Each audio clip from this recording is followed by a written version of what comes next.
मधुबनी के लेल मुजफ्फरपुर से आगू आ दरभंगा के बीच में मतलब तिरहुत से निकल के हम सब जे छै से आब मिथिला कमिश्नरी में घुसऽ जा रहल छी। आ हमरा सबके संगे छथि हमर सभक प्रबंध संपादक अरविंद जी, एखन गाड़ी चला रहल छथि।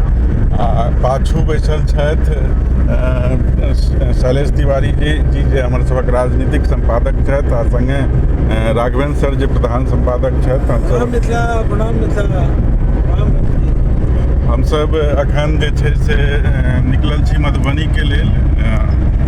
मधुबनी से आइ साँझ में हमसब पुनः जे छै से पटना लौटब।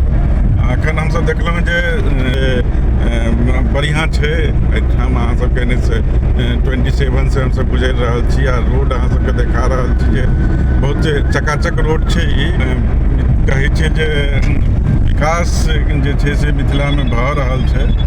रोड सब बहुत रास बनलैए, लेकिन विकास खाली रोडे के मानि लेबै से नहि हेतै। अखन जे छै से 2 दिन पहिले जे छै से पानि आ बिहाड़ि से बहुत रास नुकसान भेलैए। किसानी के स्थिति जे छै से चौपट भऽ गेलैए। गहूँमक फसल बहुत बर्बाद भेलैए। आम में जे मज्जर आयल रहै, जे टुकला आयल रहै, से सब झड़ि गेलैए। लीची के फसल के नुकसान भेलैए। तऽ हमर कहैके मतलब ई जे रोड तऽ बनलैए मिथिला में, गाम गाम में रोड बनलैए। एखन हमसब हाईवे से गुजरि रहल छी, हाईवे बढ़िया छै, लेकिन रोडे टाइप विकास नहीं छै। खेती किसानी और गाम घर में जे बुनियादी सुविधा सब छै ओहो सबके दुरुस्त हेबाक जरूरत छै। खास करके खेती किसानी के स्थिति जे चौपट छै ओकरा सुदृढ़ हेबाक जरूरी छै। गाम घर में जे स्वास्थ्य और शिक्षा के व्यवस्था छै ओहो बहुत चौपट जकाँ छै, ओकरा सबके सुदृढ़ हेबाक जरूरत छै। तऽ हमसब फेर जे छै से मिलब, भेंट करब अहाँ सबसे।